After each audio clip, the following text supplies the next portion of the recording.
अनेक संकटांचं असं असतं की यायला लागले की एका मागोमाग एक येतात. कोरोनाशी लढतो आहोत, त्याच्यात मध्ये निसर्ग चक्रीवादळ आलं. आपण सर्व किनारपट्टीतली लोक श्वास रोखून बघत होतो की हे वादळ नेमकं कुठे धडकणार. रायगडमध्ये ते धडकलं आणि त्याची नंतर जी काय मी पाहणी केली त्या वादळाची भीषणता भयानक होती. जे जे त्या वादळाच्या तडाख्यात सापडले नशिबाने वाचले असं मी म्हणेन, पण त्याचबरोबरीने आपल्या शासन यंत्रणेने सुद्धा खूप चांगलं काम केलं. मनुष्यहानी किंवा प्राणहानी जीवितहानी कमीत कमी कशी होईल यासाठी सतर्कता दाखवली. एक सुद्धा कोळी बांधव किंवा एक सुद्धा मच्छीमारी करणारी बोट आपण समुद्रात राहू दिली नाही. त्याने वेळेमध्ये आपल्या घरात आणलं, सुरक्षित जागी हलवलं आणि त्यामुळे प्राणहानी झाली पण ती कमीत कमी ठेवण्यात आपल्याला काही प्रमाणात यश आलं. आर्थिक नुकसान तर झालेलं आहे. मोठी मोठी झाडं उन्मळून पडलेत, फळबागा उद्ध्वस्त झालेल्या आहेत, घरांचे छपरे उडून गेलेले आहेत. नुकसान अतोनात झाले, पण त्या अतोनात नुकसान म्हणजे विजेचे खांब सुद्धा उन्मळून पडलेले आहेत. या नुकसानीमध्ये आपण हेही पाहिलं की सरकार खंबीरपणाने या सर्व किनारपट्टीतल्या कोकणवासियांच्या आणि जिथे जिथे हे वादळ पुढे सरकलं, ज्यांचं नुकसान झालं त्या सगळ्यांच्या पाठी खंबीरपणे उभं आहे. या गेल्या काही दिवसात काय झाले, एक तर आपण असे भेटू शकत नाही आहोत. हा विकास म्हणायचा का, कल्पना नाही, पण प्रत्यक्ष भेटी होत नाहीत आणि असं भेटावं लागतंय. आणि पूर्वी आपण अनेक दिवसानंतर भेटल्यानंतर विचारायचो, काय रे कसा आहेस.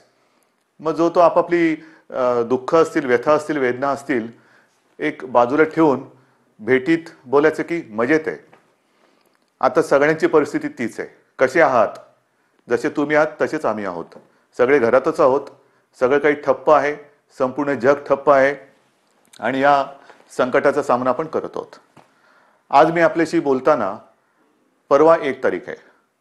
ही 1 तारीख आषाढी तर आहेच, पण जे आपल्यासाठी डॉक्टर्स योद्धे बनून लढतायत त्यांचा डॉक्टर्सचा राष्ट्रीय डॉक्टर दिन आहे. त्या सगळ्यांना मी त्यांचं कौतुक करतो, त्यांना धन्यवाद देतो आणि तुम्ही जी लढाई लढतात आमच्यासाठी त्याच्यात आम्ही सुद्धा तुमच्या सोबत आहोत. तुमच्या सोबत तुम्हाला आम्ही सहकार्य करतो आहोत आणि करू हे एक वचन त्यांना देतो. डॉक्टर दिनाबरोबर आपल्या राज्याचे माजी मुख्यमंत्री वसंतराव नाईक त्यांचाही जन्मदिवस आणि हा सप्ताह आपण शेतकरी सप्ताह म्हणून साजरा करतो.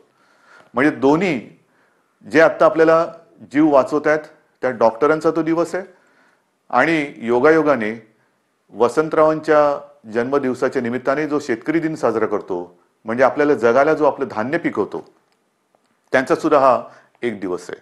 म्हणून मी या दोन्ही शेतकऱ्यांना आणि माझ्या डॉक्टर्सना विनम्र नमस्कार करतो आणि आपल्याशी आता बोलतो. साहजिकच आहे 30 तारखेपर्यंत हा लॉकडाऊन आहे.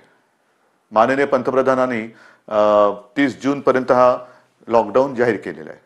30 जून नंतर काय होणार, मी यापूर्वीच आपल्याला सांगितलेलं आहे की आता लॉकडाऊन हा शब्द बाजूला ठेवायचा आणि हळूहळू आपण एक एक गोष्टी, सोयी सुविधा, सेवा ह्या उघडत जाणार. म्हणजेच 30 तारखेनंतर लॉकडाऊन उठणार का, तर अत्यंत स्पष्ट शब्दात नाही. मग काय होणार, असंच राहणार का, तर तेही उत्तर नाही आहे. आपण गेले 15-20 दिवस अनुभवतो आहोत. एक एक करत महाराष्ट्रामध्ये आपण अत्यंत काळजीपूर्वक पावलं टाकत सेवा सुविधा आणि काही गोष्टी म्हणजे दुकानं असतील, आजपासून आपल्या नाभिकांची जी सेवा आहे ती सुरू होते आहे, अशा काही गोष्टी सुरू करतो. दुकानं सुरू झालेली आहेत, काही ऑफिसेस काही प्रमाणात त्यांच्या कर्मचारी वर्गाची उपस्थिती त्यांना आपण परवानगी देऊन ती सुरू झालेली आहे.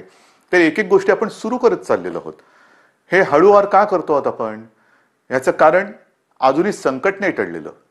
एक गोष्ट नक्की लक्षात ठेवा की आपण जे मिशन बिगिन अगेन किंवा पुनश्च हरिओम म्हणून सुरुवात केलेली आहे ह्याचा अर्थ धोका टळलेला नाही, पण आपण थोडंसं कात्रीत सापडलेलो आहोत.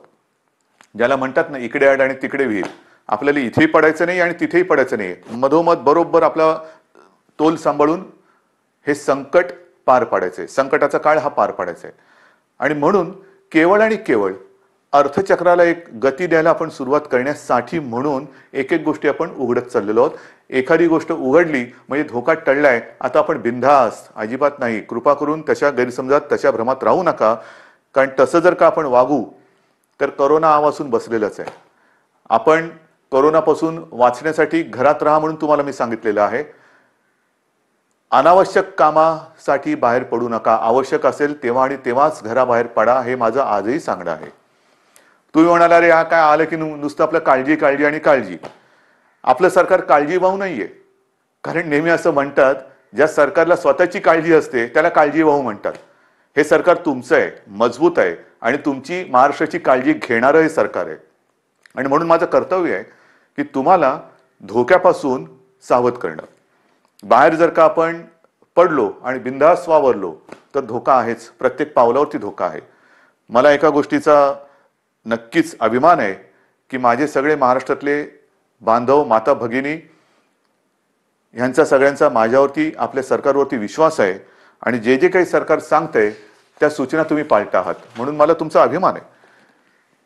हे करत असताना काही ठिकाणी जसं आपण लोकलची मागणी केली होती, त्या लोकल सुरू झालेल्या आहेत. मुंबईमध्ये ग्रामीण भागामध्ये उद्योगधंदे सुरू झालेले आहेत, तिथे सुद्धा लोकांचं येणं जाणं सुरू झालेलं आहे.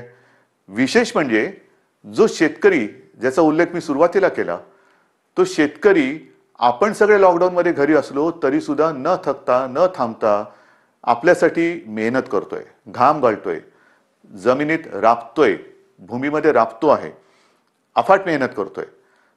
त्या शेतकऱ्याच्या सोबत आपण आहोत आणि आपण राहिलं पाहिजे. मला कल्पना आहे की जसजसा हा सीझन आता पुढे सरकतोय, महाराष्ट्रातल्या ग्रामीण भागात, मग मराठवाडा असेल, विदर्भ असेल, काही ठिकाणावरून तक्रारी आलेल्या आहेत आणि त्याची गंभीर दखल आपण घेतलेली आहे. तक्रारी कोणत्या आहेत? बोगस बियाणं. हे दुर्दैव आहे, हे दुर्दैव आहे. ह्याचं कारण शेतकरी हा, एकतर शेतकऱ्याची अवस्था सगळ्यांचीच सारखी झालेली आहे, रोजगारच नाहीये. तरी देखील मागचा पुढचा विचार न करता हा शेतकरी आपल्यासाठी मातीत राबतोय हे आपल्याला सर्वांनाच माहिती आहे. मर मरून, राबून, अफाट कष्ट करून जे बियाणं त्यांनी पेरलं ते बियाणं उगवलंच नाही. मग काय करायचं? दुबार पेरणीचं संकट आलं, आणायचे कुठून पैसे?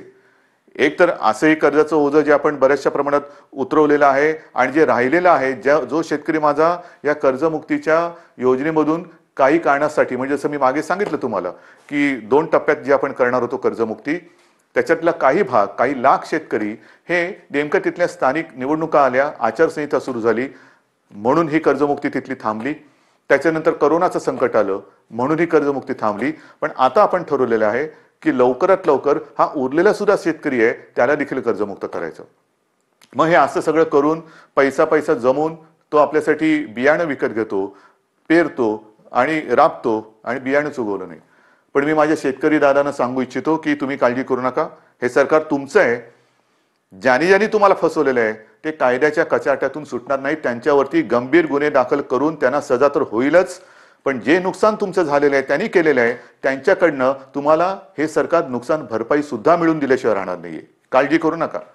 हे सरकार म्हणजे असं बेवारशाचा कारभार नाहीये, कोणी यावं आणि माझ्या महाराष्ट्रातल्या जनतेला फसवून जावं, अजिबात नाही चालणार. ज्यांनी शेतकऱ्यांना फसवलेलं आहे त्यांना शिक्षाही होणार, त्यांना शिक्षाही करणार.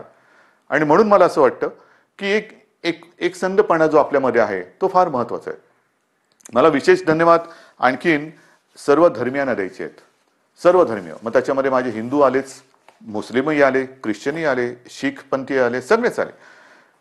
ह्याचं कारण मी मागे आपल्याशी बोललो होतो. साधारणतः शिमगा म्हणजे होळी झाली, शिमगा झाला आणि कोरोनाची बोंबाबोंब सुरू झाली, ती अजूनही कायम आहे. सगळ्यांनी, मग तो ईद असेल, मग आपली रामनवमी असेल, आता तर मुख्य म्हणजे आषाढीची वारी, आषाढी एकादशी आता परवा आहे, मी चाललोय. पण सगळ्यांनी आपल्याला एक सामाजिक भान ठेवून हे उत्सव अत्यंत शिस्तबद्ध पद्धतीने, जसं सरकार सांगते तशा पद्धतीने ते, आता साजरा हा शब्द विचित्र आहे पण घरातल्या घरात का होईना साजरा करतात. सगळ्यांनाच धन्यवाद दिले पाहिजेत. आपल्या परंपरा आहेत. आषाढी एकादशीची परंपरा, वारीची परंपरा ही किमान 700-800 वर्षापूर्वीपासूनची आहे. आणि आपल्याशी मी आज बोलताना 2020 साल सुरू आहे. मला 2010चं साल आठवलं. 2010 साली मी पांडुरंगाचं दर्शन घेतलं. कसं घेतलं आपल्याला माहिती आहे. मी हा संपूर्ण वारीचा पाठपुरावा केला, पण मी वारीत प्रत्यक्ष सहभागी न होता हेलिकॉप्टरमधून सहभागी झालो आणि एरियल फोटोग्राफी केली. त्याचं पुस्तक सुद्धा मी आपल्या चरणी तुम्हाला मी सगळ्यांना अर्पण केलेलं आहे. पाहावा विठ्ठल. मी विठ्ठल पाहिला, नक्की पाहिला. मंदिरात जाऊन नाही पाहिला कारण मी हेलिकॉप्टरमध्ये होतो, पण अथांग पसरलेल्या त्या वारकऱ्यांमध्ये मला ते विठ्ठलाचं विश्वरूप दिसलं. माझ्यासारखा भाग्यवान मीच असेन. विश्वरूप ज्याला म्हणतात ते विश्वरूप काय असतं ते विश्वरूप मी त्या वारकऱ्यांच्या रूपात पाहिलं. देहभान हरकून हे वारकरी विठू नामाचा गजर करत चालत असतात. अक्षरशः देहभान हरकलेले असतात. म्हणजे कशाचं काही त्यांना सगळं जग आजूबाजूला आहे नाहीये, नाही बस विठू माऊली विठू माऊली विठू नामाचा गजर करत ते चालत असतात. ही गेल्या अनेक वर्षाची परंपरा. अनेक ठिकाणावरनं संत महात्म्यांच्या पालख्या तिकडे येतात आणि मग ते रिंगणं होतात. मध्ये मग ते इंदापूरचं रिंगण असेल, वाखरीचं रिंगण असेल, ते घोडे धावतात. हे सगळं अप्रूप हे केवळ आपल्या देशातच होऊ शकतं. पण त्या सगळ्या वारकऱ्यांनी सुद्धा संयम दाखवला. जे सरकार म्हणेल ते. हे असे नागरिक कुठे सापडणार तुम्हाला. आणि त्या वारकऱ्यांना सांगतोय की नाईलाज म्हणून आपल्याला यावेळेला तो सगळा वारीचा सोहळा हा आटोपशीर करावा लागला. पण मी आपल्या वतीने आपल्या विठुरायाला साकडं घालायला जाणार आहे. नक्की जाणार. विठुरायाला मी साकडं घालणार की विठुराया हे काय आहे, कोणते दिवस आहेत, कशी दिवस आहेत, कशी परिस्थिती आहे. हे तुझे लाखो करोडो भक्त आज तुझ्या दर्शना विना घरातल्या घरात आहेत. आणि का तरी अशी विचित्र परिस्थिती आलेली आहे. तुझे चमत्कार आम्ही अनेक ऐकलेत. आम्ही तुमचे चमत्कार अनेक चित्रपटातून पाहिलेत. पण आता हा चमत्कार आम्हाला दाखव आणि हे करोनाचं संकट लवकरात लवकर नष्ट करून केवळ माझा महाराष्ट्रच नाही तर संपूर्ण जगाला पुन्हा एकदा सुखाचे, समृद्धीचे आणि निरोगी आयुष्याचे दिवस दाखव. हे साकडं घालायला मी जाणार आहे. वारकऱ्यानो, आशीर्वाद, तुमचे आशीर्वाद माझ्या पाठी असू द्या की ते आशीर्वाद घेऊन मी विठुरायाचे आशीर्वाद घ्यायला जाईन. आणि मला खात्री आहे तुम्ही जर मागे उभे राहिलात ना तर आपली विठू माऊली सुद्धा त्या माझ्या साकड्याला यश दिल्याशिवाय राहणार नाही. तुमचे आशीर्वाद मी आज मागतोय. मी आषाढी एकादशीला तुमच्या सगळ्यांचा प्रतिनिधी, मुख्यमंत्री म्हणून नाही, तो मान बहुमान वेगळा, पण मी तुमचा प्रतिनिधी म्हणून मी जातो आहे. जेव्हा तिथे मी पोहोचेन तेव्हा मी तुमचा प्रतिनिधी वारकरी म्हणून मी तिथे पोहोचणार आहे. म्हणून मला तुमचे आशीर्वाद पाहिजेत. आषाढीची ही उद्याची आषाढी, परवाची आषाढी एकादशी येते. त्याच्यानंतर दहीहंडी येते. दहीहंडीच्या मंडळानं सुद्धा मला खास धन्यवाद द्यायचे. कोणीही माझ्याशी बोलायला आलं नाही, कोणी कोणाशी चर्चा केली नाही, पण एक सामाजिक भान ठेवून त्यांनी स्वतःहून दहीहंडीचा उत्सव हा रद्द केला. ह्यालाच म्हणतात एक सामाजिक जाणीव, सामाजिक भान. शेवटी उत्सव म्हणजे काय, कोणासाठी उत्सव, आनंदासाठी असेल. पण जर हे संकट चहूबाजूनी आपल्याला वेढून टाकत असेल तरी देखील आम्ही उत्सव साजरे करतोय, हे असा आंधळेपणा नाही उपयोगाचा. मग दहीहंडी झाल्यानंतर मी काल परवाकडेच गणपती उत्सवाबद्दल एक आपल्याला विनंती केलेली आहे. कारण जसं वारीची परंपरा आहे, दहीहंडी आपल्याकडे साजरा होतोय, मग गणपती बाप्पा येणार, मग नवरात्री येणार, मग दिवाळी येणार, त्याच्यामध्ये ईद येणार, मग आपल्या मुंबईमध्ये माउंट मेरीची यात्रा येणार. हे सगळे सणवार हे सगळ्या धर्मियांचे हे आता येणार. पण त्याच्यामध्ये जर का आपण आपलं सामाजिक भान पाळलं नाही तर ज्या संकटाशी आपण लढतो त्या संकटाला आपण आपला दरवाजा उघडा करून देतो आहोत. म्हणून मी गणपती उत्सवात सगळ्यांना विनंती केलेली आहे. एक तर सर्व मंडळांची मी बैठक घेतली आणि त्यांना सुद्धा मला खास धन्यवाद द्यायचे की सर्व मंडळांनी एक सुरामध्ये सांगितलं की उद्धवजी, सरकार घेईल तो निर्णय आम्हाला मान्य आहे. तुम्हाला सुद्धा मी मनापासून नमस्कार करतोय आणि गणरायाला सुद्धा हेच जे विठुरायाच्या चरणी मी प्रार्थना करतोय. आपण जो निर्णय घेतलाय की या वेळेला एक सामाजिक भान ठेवून हा उत्सव साजरा करूया. मी सर्वांना विनंती केलेली आहे की जिथे जिथे सार्वजनिक गणेशोत्सव होतात, मुंबई, पुणे, सर्वत्र राज्यभर होतात. मग काय मूर्त्या 15-15, 20-20 फूट असतात, 22 फूट, 23 फूट. नाही, आता ही परिस्थिती तशी नाहीये. सर्वांनी थोडा संयम ठेवा आणि मूर्तीची उंची जास्तीत जास्त मी 4 फूट सांगितलेली आहे. का 4 फूट सांगितली? तर मूर्ती हलवताना सुद्धा जास्त लोक एकमेकाच्या जवळ येता कामा नयेत. विसर्जनाची सुद्धा आगमनाची मिरवणूक नाही, विसर्जनाची मिरवणूक नाही. मग गणेशोत्सव साजरा कसा करायचा? अजून थोडा अवधी आहे. आपण चर्चा करून त्याच्यातनं सुद्धा हा नेमका कसा करायचा त्याच्यावरती मार्ग काढू. कारण आपण परंपरा जपणारी माणसं आहोत. ज्या लोकमान्यांनी त्या काळात स्वातंत्र्यपूर्व काळामध्ये घरातला गणपती त्यांनी बाहेर आणला, कारण स्वराज्य त्याच्यासाठी लोक एकत्र आली पाहिजेत. म्हणजे त्यांनी सणांची चळवळ केली. आपण चळवळीचा वारसा घेऊन पुढे जायचं आहे. त्या चळवळीमध्ये सगळी लोक एकत्र आली, एकोपा वाढला. आता सुद्धा तो एकोपा कायम आहे. मग हा एकोपा चळवळीसाठी पुढे न्यायचा असेल तर आपण आपला महाराष्ट्र विघ्नहर्त्याचं आगमन होतंय. मग त्याचे आशीर्वाद घेऊन त्याच्या साक्षीने विघ्नमुक्त करू शकतो का, कोरोनामुक्त करू शकतो का, हे आपल्याला बघायला पाहिजे. आणि करू शकतो. जर का आपण ठरवलं तर आपण नक्की करू शकतो.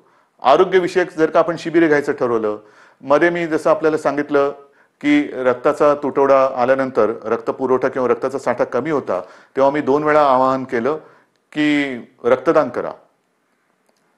मी आवाहन करण्याचा अवकाश चहूबाजूने रक्तदाते पुढे आले आणि ती जी काय आपली टंचाई होती ती दूर झाली. रक्तदान करा म्हटलं तर रक्तदान केलं. कारण आपण गणपतीचे अंधभक्त नाहीत तर जागरूक भक्त आहोत. आणि त्याच्यासाठी मला असं वाटतं की आरोग्यविषयक काय खबरदारी घेता येईल, काय जागरूकता आणता येईल, काय करता येईल, या सगळ्या गोष्टी आपण हळूवार सांगत जाऊ. तूर्त मी आपल्याला मूर्तीची एक कल्पना दिलेली आहे. रक्तदानाबद्दल मी जेव्हा बोललो तेव्हा आणखीन एका विषयाबद्दल मला आपल्याशी बोलायला पाहिजे. आणि तो विषय आहे रक्तदानाशी निगडीत, तो म्हणजे प्लाझ्मा थेरपी. आपल्याला कल्पना आहे की साधारणतः मार्च पासून हे कोरोनाचं संकट आपल्यासमोर आल्यानंतर त्या संकटाची आपण जे हातात शस्त्र मिळेल ते शस्त्र घेऊन लढतो आहोत. मग लॉकडाऊन असेल, लॉकडाऊन, ट्रॅकिंग ट्रेसिंग असेल तेही करतो आहोत, चाचण्या वाढवतो आहोत. चाचण्या वाढवल्यानंतर उपचार पद्धती. आणि मी नक्की सांगेन, अभिमानाने सांगेन की आपला महाराष्ट्र, आपली मुंबई, जे आपले डॉक्टर्स आहेत, जो आपला टास्क फोर्स आहे, उपचाराच्या बाबतीमध्ये जगाच्या बरोबरीने आपण चाललेलो आहोत. कुठेही एक सूतभर सुद्धा जगाच्या पाठी आपण नाही. चहूबाजूला आपली नजर आहे. कोणत्या देशात काय चाललंय, या देशात काय चाललंय, कोणते उपचार होत आहेत, कोणते औषधे होत आहेत. म्हणजे गेल्या आठवड्यामध्ये सहज मी बसलो असताना मला मेसेज आले. BBC मध्ये एक बातमी होती, ब्रेक थ्रू डेक्सामेथाझॉन हे नवीन औषध सापडलं. मी टास्क फोर्सच्या डॉक्टरना फोन केला. ते म्हणाले, उद्धवजी हे औषध आपण गेले 2 महिने आवश्यकतेनुसार वापरतोच आहोत. म्हणजे आपण हे औषध वापरतोच आहोत. मग प्लाझ्मा थेरपी सुद्धा आपण साधारणतः मार्च एप्रिल पासून सुरू केलेली आहे. पण आज मला अभिमानाने एक गोष्ट सांगावीशी वाटते की सुरुवातीला आपल्याकडे 1-2 ठिकाणीच प्लाझ्मा थेरपी आपण वापरत होतो. आजपर्यंत साधारणतः असं धरा की 10 जणांवरती आपण उपचार केले असतील तर जवळपास 9 जण त्याच्यात बरे झालेत. 7 जण तर जवळपास बरे होऊन घरी पण गेलेले आहेत. म्हणजे प्लाझ्मा थेरपी सुद्धा उपयोगी पडते. आणि त्याच्यासाठी उद्याच एका गोष्टीचं आपण लोकार्पण करतो आहोत. जे करतो आहोत ते तळमळीने करतो आहोत, मनापासून करतो आहोत आणि आवश्यकतेपेक्षाही थोडे जास्त करण्याचा आपला प्रयत्न आहे. आणि उद्या आपण एक गोष्ट अशी करतोय की कदाचित शब्द वापरतोय, कदाचित देशातलं सगळ्यात मोठं प्लाझ्मा थेरपी देणारं आपलं राज्य ठरेल. प्लाझ्मा थेरपीचा वापर करणारं आपलं राज्य ठरेल. कारण आपण ही केंद्र वाढवतो आहोत. पहिल्यांदा 2 होती, त्याचा विस्तार आपण करतो आहोत. उद्या कदाचित देशातलं सगळ्यात प्लाझ्मा थेरपीचा वापर करणारं पहिलं राज्य ठरेल आपलं. पण हे सुविधा झाल्या. मला जे खास करून ज्यांना कोरोना होऊन जे सुखरूप बरे होऊन घरी गेलेत त्यांना एक विनंती करायची. रक्तदान हे कसं, एक रक्तदान कोणी करू शकतो, पण प्लाझ्मा कोणाचा वापरू शकतो? रक्तगटाप्रमाणे तर तो वापरावा लागतोच. पण ज्यांना कोरोना होऊन जे बरे झालेत आणि ज्यांच्या शरीरात ती अँटीबॉडी तयार झालेली आहे, अशांचं रक्त घेऊन त्यातनं प्लाझ्मा घेऊन त्या रक्तगटाच्या रुग्णाला जर तो प्लाझ्मा आवश्यकतेनुसार वापरला तर बऱ्याच रुग्णांचा प्राण आपण वाचवू शकता. आणि म्हणून खास करून मला जे रुग्ण बरे होऊन घरी गेलेले आहेत त्यांना विनंती करतो आहे की कृपा करून आपण पुढे या, आमच्या शासकीय विद्यालयांना जी वैद्यकीय विद्यालय आहेत त्यांना संपर्क करा, शासकीय डॉक्टर्स आहेत त्यांना संपर्क करा आणि आपण जसं रक्तदान करतो रक्तदानच करायचं आहे, पण तसं प्लाझ्मा दान करा की जेणेकरून आपण वाचलात, आपल्या माध्यमातून आणखीन काही जण वाचू शकतो. ह्यालाच तर आपण एकत्रितपणा म्हणतो, ह्यालाच तर आपण एकजूट म्हणतो आणि ती आपल्या रक्तामध्ये आहे. आणि ती मी मागेही म्हटलं होतं, लढणं हे आपल्या रक्तात आहे आणि जेव्हा रक्ताचा तुटवडा होता तेव्हा रक्तदान करून हा लढाऊ बाणा आपण सिद्ध केलाय. आता हा पुन्हा एकदा सिद्ध करण्याची नव्हे, पण त्याच्या आवश्यकतेनुसार वापर करण्याची गरज आहे. बांधवांनो आणि माता भगिनींनो, एक गोष्ट नक्की आहे की जसं मी औषधाच्या बाबतीत तुम्हाला सांगितलं की कोणत्याही औषधाच्या बाबतीत आपण पाठी नाहीये. सुरुवातीपासून जी औषधं आपल्याला वाटतात की वापरली पाहिजेत, म्हणजे आता सगळीकडे रेमडेसिवीर कितीला मिळणार, रेमडेसिवीर मिळणार की नाही, रेमडेसिवीरची किंमत काय होणार, मग फॅव्हिपिरावीर, म्हणजे जशी जशी नावं येतात तसतसं त्याचा बोलबाला होतो. पहिला होता तो एससीक्यू हायड्रॉक्सिक्लोरोक्विन, मग त्याचा एक हे झाला, ते आपण वापरतोय, आवश्यकतेनुसार वापरतोय. रेमडेसिवीर वापरतो आहोत, टॉझिलिझुमॅब वापरतो आहोत, आयव्हरमेक्टिन वापरतो आहोत, डॉक्सी वापरतो आहोत. तुम्ही नाव सांगा, ती सगळी औषधं आपण इकडे वापरतो. परंतु ही औषधं वापरायला साहजिकच आहे आपल्याला केंद्र सरकारच्या त्या आरोग्य विभागाची परवानगी लागते. आणि मला एक गोष्ट आपल्याला सांगायची आहे, साधारणतः एप्रिल शेवट किंवा मे असेल, मेची सुरुवात किंवा पहिला मध्ये असेल, आपण ह्या औषधाच्या उपलब्धतेसाठी पाठपुरावा सुरू केला, रेमडेसिवीर आणि फॅव्हिपिरावीर, कारण तिथून परवानगी घ्यावी लागते. मग त्याच्यानंतर एका रुग्णांच्या ग्रुपवरती त्याची टेस्ट घ्यावी लागते. ती यशस्वी झाल्यानंतर मग तिथून परवानगी मिळाल्यानंतर मोठ्या प्रमाणात आवश्यकतेनुसार त्याचा वापर करावा लागतो. आता गेल्या आठवड्यामध्ये याची परवानगी आपल्याला मिळालेली आहे, रेमडेसिवीर आणि फॅव्हिपिरावीर. येत्या काही दिवसात याचा पुरेसा साठा हा आपल्याला उपलब्ध होईल. किमतीची पर्वा करू नका. शासकीय आणि निमशासकीय रुग्णालयामध्ये मी तर म्हणतोय की रेमडेसिवीर आणि ही औषधं आपण मोफत उपलब्ध करून देण्याच्या विचारामध्ये आहोत. पण पहिली गोष्ट ही उपलब्ध होत आहेत आता, म्हणजे कोणी काळजी करण्याचं कारण नाहीये. कसं मिळणार आता आहे, अजून एक थोडे दिवस आपल्याला त्याच्या साठ्याबद्दल किंवा उपलब्धतेबद्दल आपण प्रयत्न करून ती उपलब्ध करून देतो आहोत. पण एकदा का हा साठा आपल्याकडे किंवा ज्याला म्हणतो ना पुरवठा व्हायला लागला की त्याचा कुठे मी तुटवडा पडू देणार नाही, ही तुम्हाला मी खात्री देतोय. रुग्णांची संख्या वाढणार. तुम्ही म्हणणार वाढणार म्हणजे काय, नाही तसं नाहीये. ह्याला दोन गोष्टी आहेत. आपण अर्थचक्राला गती देण्यासाठी काही गोष्टी हळूहळू मिशन बिगिन अगेन म्हणून सुरुवात केलेली आहे. ये जा वाढली, भेटणं वाढलं, संपर्क वाढला आणि तो संपर्क वाढल्यानंतर साहजिकच आहे रुग्णांची संख्या ही सुद्धा वाढत चाललेली आहे. पण ही रुग्णांची संख्या वाढत असताना आपण टेस्टची संख्या सुद्धा वाढवतो आहोत आणि ती वाढवलेली आहे. म्हणून आता रुग्ण येण्याची वाट न बघता आपण व्हायरस पोचायच्या आत तिकडे पोहोचण्याचा प्रयत्न करतोय. चेस द व्हायरस ही एक नवीन संकल्पना मुंबईत सुरू केली, ती संपूर्ण राज्यभर आता आपण राबवत आहोत. Chase the virus. आणि त्याच्यासाठी रुग्णांची संख्या जरी वाढत असली तरी आपल्याकडे आरोग्य सुविधाही आपण वाढवत आहोत. औषधांची सुद्धा कुठेही टंचाई होणार नाही, औषधोपचार ते सुद्धा वाढवत आहोत. पण या निमित्ताने मला पुन्हा एकदा काही डॉक्टर्स जे आहेत, ज्येष्ठ डॉक्टर्स, मी समजू शकतो प्रत्येकाला जीवाची काळजी असतेच, पण काही ज्येष्ठ डॉक्टर्स जे 55-60च्या वरती आहेत पण अनुभव आहे त्यांना, 55-60च्या वरती आहेत आणि ज्याला आपण म्हणतो की हाय रिस्क, म्हणजे ह्या डॉक्टर्सना सुद्धा त्यांना सुद्धा सकाळ दुपार संध्याकाळ रात्र 24 तास ही रुग्णांची काळजी आहेच. तर त्यांना सुद्धा इतर काही व्याधी किंवा विकार आहेत, म्हणजे डायबिटीज असतील, किडनीचे विकार असतील, समजा दुसऱ्या काही आणखीन गोष्टी असतील, तर ते सुद्धा थोडेसे घाबरून हॉस्पिटलमध्ये जात नाहीयेत. मी त्यांना नम्रपणाने विनंती करतोय की आपण काळजी करू नका. एक काळ असाही होता की सगळीकडे पीपीई किट मिळत नाही, N95 मास्क मिळत नाही. आता या सगळ्याचा पुरवठा आपल्याकडे मुबलक आहे, साठा मुबलक आहे. काही काळजी करू नका. तुमच्या पाठी सरकार आहे. जे तुमच्या सुरक्षेसाठी आवश्यक आहे ती संपूर्ण खबरदारी घेण्याची तयारी सरकारची आहे. कारण आपण कोविड योद्धा म्हणायचं आणि त्याला बिना शस्त्रांनी पाठवायचं असं अजिबात होणार नाही. पण आज आपली गरज आहे, महाराष्ट्राला गरज आहे, आपल्या अनुभवाची गरज आहे. कारण अनेक ठिकाणी आपण ज्येष्ठ डॉक्टरांची एक अनुपस्थिती हे अनुभवतो आहोत. म्हणून मी सगळ्यांना विनंती करतोय की आपण जिथे जिथे असाल, हॉस्पिटलमधले असाल हॉस्पिटलमध्ये जा, खाजगी आपले दवाखाने क्लिनिक असतील कृपया सुरू करा. ज्या ज्या गोष्टीची आपल्याला उपकरणांची आवश्यकता असेल ती सरकारकडून आपल्याला दिली जाईल. तुम्ही त्याच्यात अजिबात काळजी करू नका. तुम्हाला जे जे पाहिजे ते पुन्हा मिळेल, ते पूर्ण मिळेल.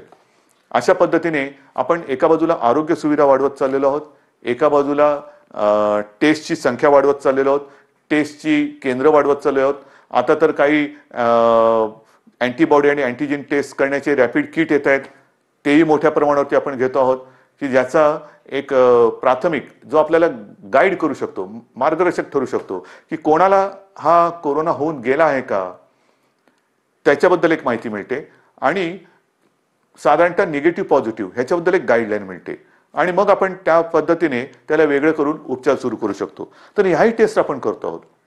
ह्याचं कारण असं की आता पावसाळा सुरू झालेला आहे.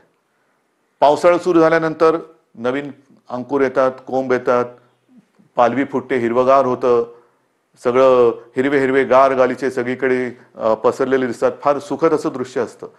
पावसाळा जसं एक नवीन जीवन घेऊन येतो तसंच प्रत्येक ऋतू हा त्याचे काही चांगले आणि काही विचित्र गोष्टी घेऊन येत असतो. पाऊस म्हटल्यानंतर ह्या 2-3 बैठका गेल्या काही दिवसात झालेल्या, त्याच्या आधी झालेलं जसं निसर्ग चक्रीवादळ आलं त्याच्या तयारीची बैठक, जास्त पाऊस पडणार आहे का, मग कुठल्या भागात पडणार आहे, पूर येऊ शकतो का, त्याची तयारीची बैठक. म्हणजे पाऊस आला आनंद हा घेऊन येतो, नवजीवन घेऊन येतो, पण कुठेतरी नैसर्गिक आपत्ती घेऊन येतो. पूर आला नाही तरी काही ठिकाणी अतिवृष्टीमुळे इतर रोगराई येते. मग त्याच्यात मलेरिया आला, डेंग्यू आला, लेप्टो आला, डायरिया आला, सर्दी खोकला आला आणि त्याच्यासोबत कोरोना आहे. मग काय करणार, ह्याची सुद्धा तयारी आपली सुरू आहे. पण मला आपल्याला खास करून शहरी भागात राहणारी जी लोक आहेत त्यांना सांगायचं, मग मुंबई, पुणे, नाशिक सगळीकडे, संभाजीनगर आहे, नागपूर आहे, सगळीकडेच, की या वेळेला आपले सगळे कर्मचारी ह्या कोरोनाच्या लढाईमध्ये आहेत. अफाट मेहनत करतात, साफसफाई करतात, नाले सफाई होते, सगळं साफसफाई होते. पण आता थोडी स्वतःची काळजी मी 1-2 वर्षापूर्वी सुद्धा, किंवा मला असं वाटतं तेही त्याला 7-8 वर्ष झाली असतील, विशेषतः तेव्हा मुंबई पुरतं मी बघत होतो. आता तर माझा महाराष्ट्र, तुम्ही सगळे माझे सोबती आहात, मला संपूर्ण महाराष्ट्र बघायचं आहे. सांगण्याची गोष्ट काय की हे जे दिवस असतात ते मलेरिया आणि डेंग्यूचे असतात. आणि हा डेंग्यू असा विचित्र आहे की एक कोका कोलाच्या बाटलीचं बुच असं उपडं पडलेलं असेल आणि त्याच्यात तेवढं बुचभर जरी पाणी असलं तरी त्याच्यात सुद्धा डेंग्यूच्या आळ्या होऊ शकतात. अंड कुठे अर्धवट पडलेलं, फुटून पडलेलं आहे, टायर पडलेले असतात, हे फार धोकादायक.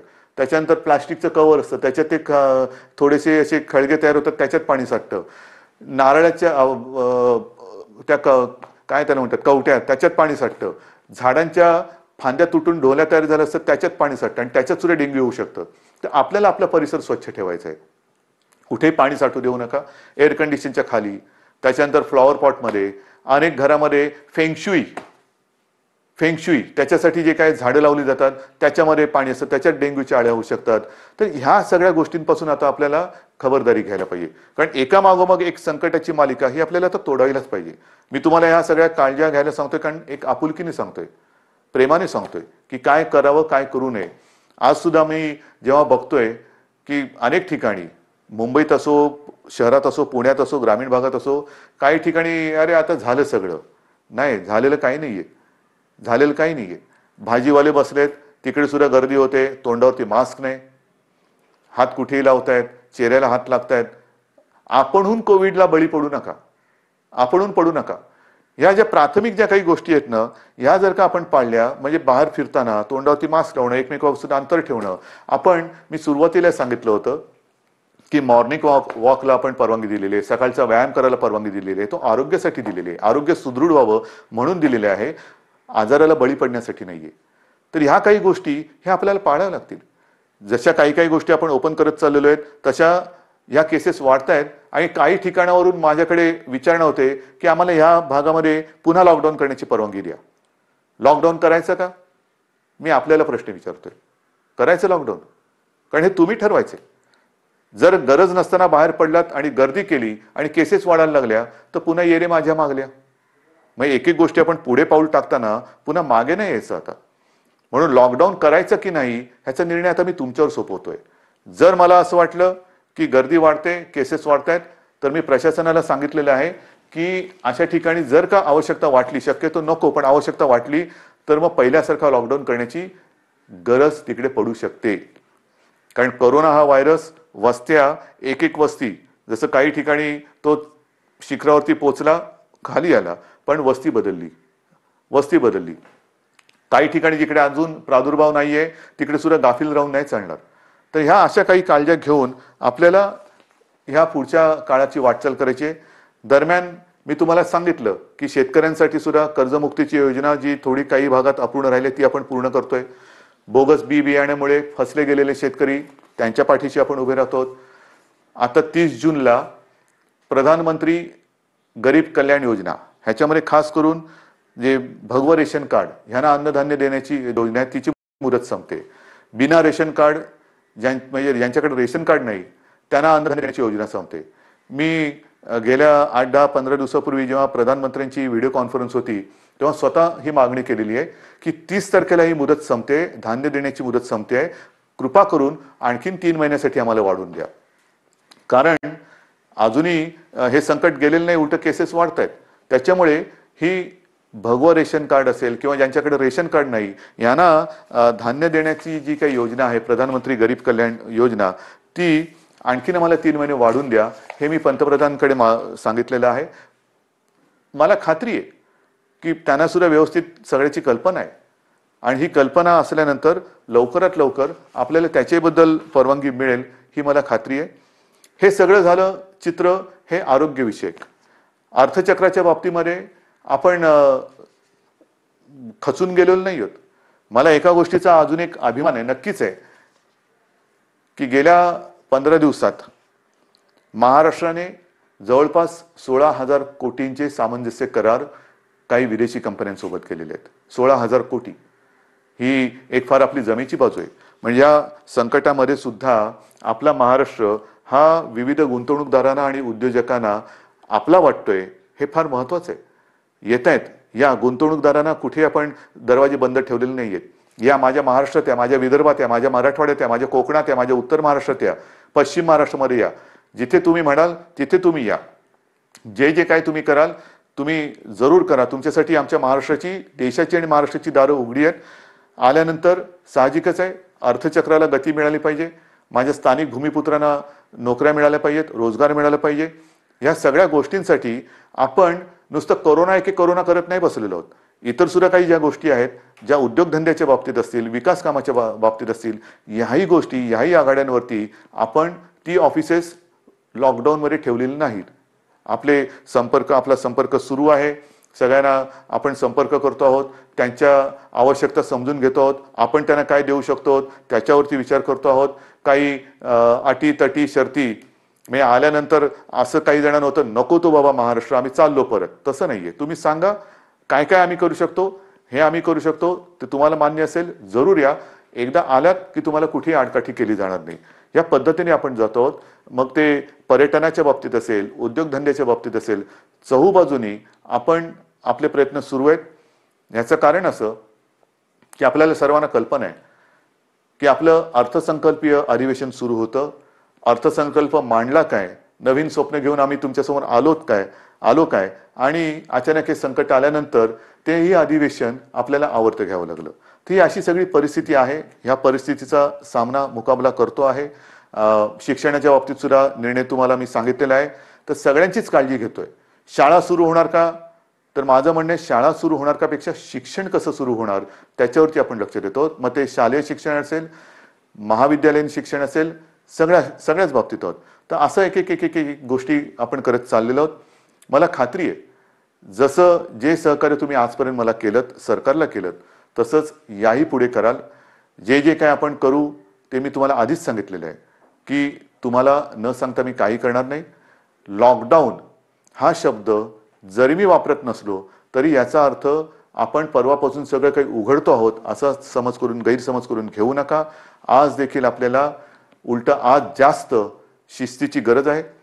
कारणाशिवाय बाहेर पडू नका. कारण आपण असं म्हणतो की ज्येष्ठ नागरिक म्हणजे घरातले आई वडील, कोणी ज्येष्ठ सगळे आपले कुटुंबीय त्यांची काळजी घ्या, मुलांची काळजी घ्या आणि तरुणांनो बाहेर पडा. ह्याचा परिणाम असा होतोय की तरुण सुद्धा आता संक्रमित व्हायला लागलेले आहेत. आणि बऱ्याच ठिकाणी आजही म्हणजे आज सुद्धा एक गोष्ट चांगली आहे की 80% लोकांना लक्षणच दिसत नाही. पण लक्षण दिसले नाहीत याचा अर्थ त्याला प्रादुर्भाव झाला नाही याच्यातला भाग नाही. मग तो लक्षणं न दिसणारा तरुण घरात इतरांना त्याचा संपर्क झाला तर तो एक प्रादुर्भाव होऊ शकतो. म्हणून ह्या सगळ्या गोष्टी आपल्याला खूप काळजीपूर्वक करायच्या आहेत. बाहेर पडलात तोंडावरती मास्क पाहिजे, हात सतत धुत राहिलं पाहिजे, सॅनिटायझर वापरायला पाहिजे, साबणाने हात धुवायला पाहिजे. ह्या सगळ्या गोष्टी ह्या अजूनही आपल्याला काही काळ पाळाव्याच लागतील. कारण ह्या केवळ आणि केवळ आपल्या म्हणजे तुमच्या भल्यासाठी आणि आपल्या कुटुंबियांसाठी. आणि दुसरी गोष्ट अशी की मगाशी मी जे डॉक्टर्सना विनंती केली ती एवढ्यासाठी की ज्येष्ठ डॉक्टर्सना मी विनंती केली की आपण स्वतः जाणीवपूर्वक जातीने लक्ष द्या. कारण ही साथ विचित्र आहे. कारण तो रुग्ण त्याचे कुटुंबीय तुमच्या ताब्यात देत असतात. ते कुटुंबीय त्याला भेटू शकत नाहीत. पण केवळ आणि केवळ तुमच्या भरोश्यावरती घरातली प्रिय व्यक्ती ही तुमच्या ताब्यात ते सोपवत असतात. तर त्यांच्याकडे आपण आपुलकीने प्रेमाने लक्ष द्या. आपण कुटुंबीय आपल्या कुटुंबातला म्हणून त्यांच्याकडे बघा. एक ही जर का आपली जवळीक साधली गेली ना तर माझं मत आहे की करोना वगैरे असंच निघून जाईल. तर हा जो काही दुरावा थोडा राहिला असेल भीतीपोटी, ती भीती तुम्ही सरकारवरती सोपवा. तुम्हाला काय उपकरणं पाहिजे ती सांगा, सरकार तुम्हाला देईन. पण आता ह्या अंतिम टप्प्यात आपल्याला हे युद्ध अर्धवट सोडून चालणार नाही. इथपर्यंत आपण लढत आलेलो आहोत. आता जर का आपण गाफील राहिलो तर मग पुढे आपण जाऊ शकत नाही. अजूनही संकट टळलेलं नाही, धोका टळलेला नाही. पण हा धोका पत्करून जे करता येणं शक्य असेल त्या गोष्टी आपण हळुवारपणाने उघडत चाललेलो आहोत. लॉकडाऊन पुन्हा करण्याची वेळ येऊ नये आणि त्याच्यासाठी आपलं सहकार्य जसं आजपर्यंत सरकारला मिळालं तसंच ते यापुढे सुद्धा मिळेल अशीच अपेक्षा आणि विश्वास व्यक्त करून